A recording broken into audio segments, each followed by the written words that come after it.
Bismillah ar-Rahman ar-Rahim. Assalamu alaikum. It is exactly 9:34. News and views on Salam Media. We're crossing over to the Western Cape and we'll be talking with Lee-Yandra Paulsen. She's a renowned voice of the Cape journalist to give us an update on the Cape storms.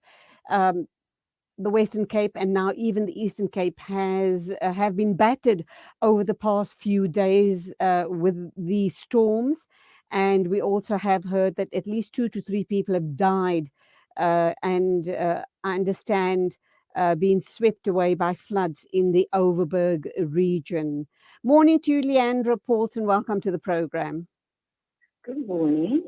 Um, so, mop-up operations are continued today following the inclement weather, right? And the Muslim Cemetery Board chairperson, Faisal, we spoke to him this morning, he dispelled the rumors that grave sites around the Cape are not conducting burials due to the inclement weather.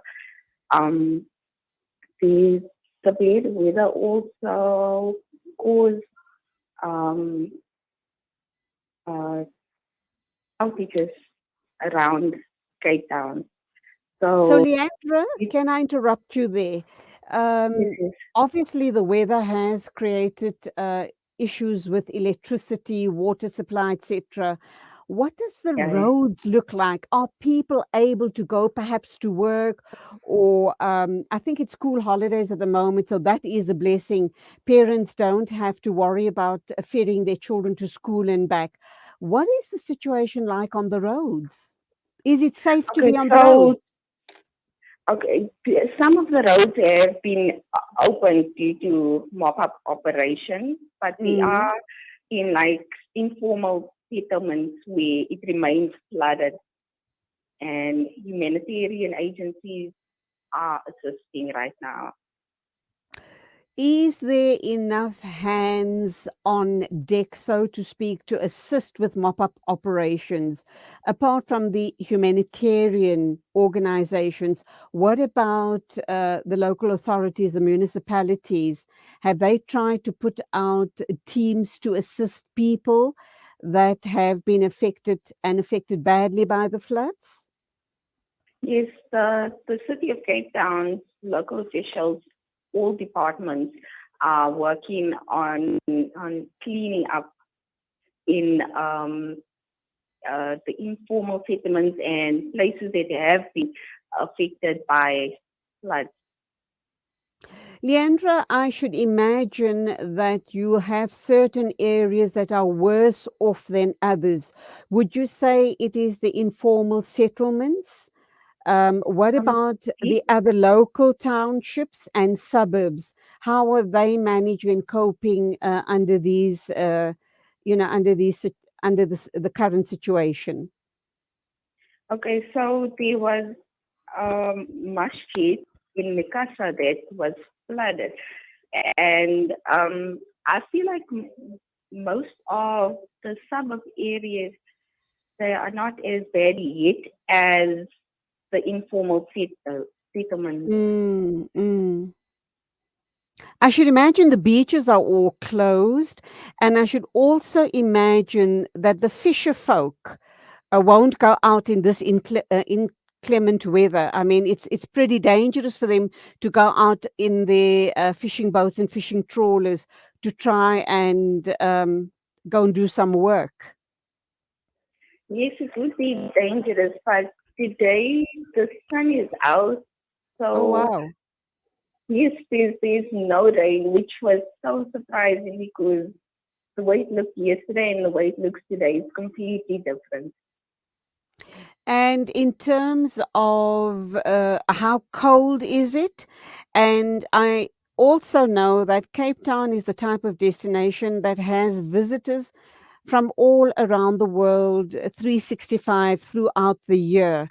What would the advice be if you're saying that there is sunshine today? Would you then say it's safe for visitors to go out, perhaps do shopping, maybe even try and venture out to the beach? What about the cable cars and Table Mountain? That won't be operational in this weather, or would it?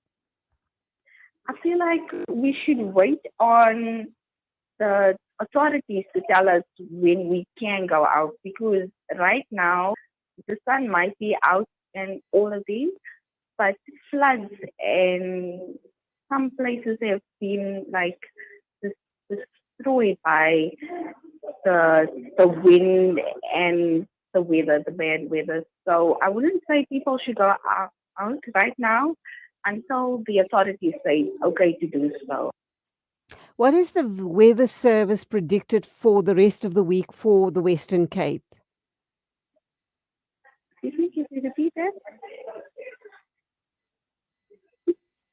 Are you there, Lee-Yandra? Yes, I am.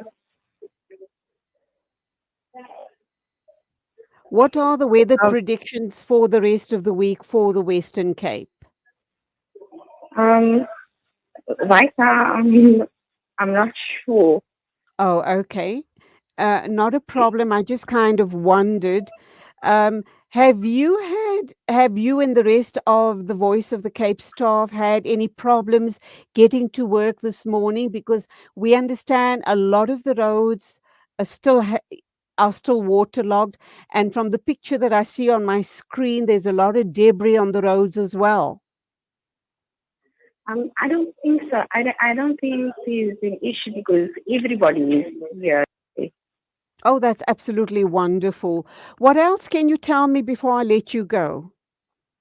Okay, there were several people who lost their lives because of illegal electricity connections, which is Oh 8 no. people, which Mm, includes 4 children that was mm, in the informal settlement.